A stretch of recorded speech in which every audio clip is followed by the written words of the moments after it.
Okay, so we're going to talk now about the prenatal record and its role in history um, in labor and delivery. The patient has come into labor and delivery. You've done the immediate triage. Are they about to deliver a baby right now? Is someone about to die right now? What's happening?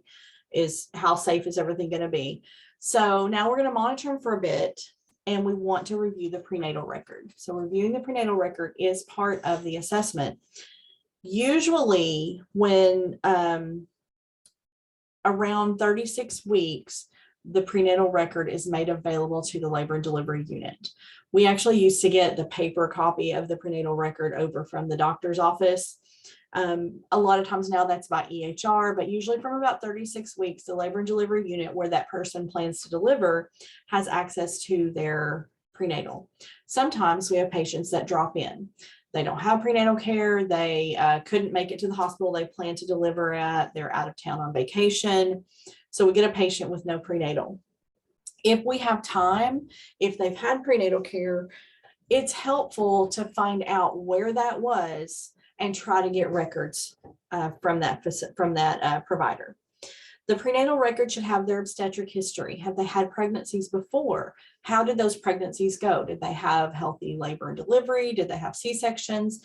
Did they have miscarriages? So what's happened in previous pregnancies? We want to know, and the prenatal record should show if they've had any infections or other illnesses during pregnancy that might affect their labor and delivery. It can help us confirm the estimated date of delivery or gestational age. So we can look at that and see, the patient gave us this due date. Does that coincide with what the records say? Has that been changed through the pregnancy based on testing? It can show trends in their vital signs, their fundal measurement, and the fetal heart rate. So we can see if our assessment is consistent with how that patient's been doing through the pregnancy. We can also look at lab results. We want to see if they are Hep B negative, if they have Hep B, or if they've had the immunization. Rubella, we want to know if they're rubella immune. If they're not immune to rubella and they get rubella during pregnancy, it can lead to some really severe anomalies.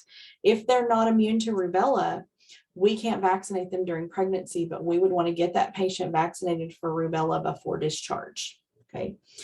Syphilis, they're going to have VDRL or an RPR to determine if they have syphilis. Beta strep, usually at the end of pregnancy, a swab is done to determine if they are colonized with group B strep or beta strep. If that's the case, that increases the risk to the newborn of sepsis, and so we might be giving some antibiotics during labor to prevent that.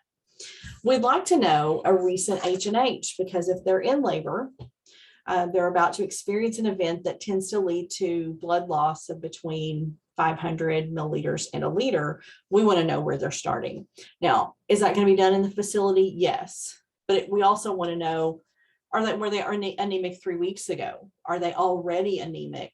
Or if they come in anemic, is this a new thing? So we want to know their baseline or their previous H&H. And then it should have their blood type and RH also. So those are the things we want to know from the prenatal record. We're going to come back next and talk about what we ask our patient in the interview.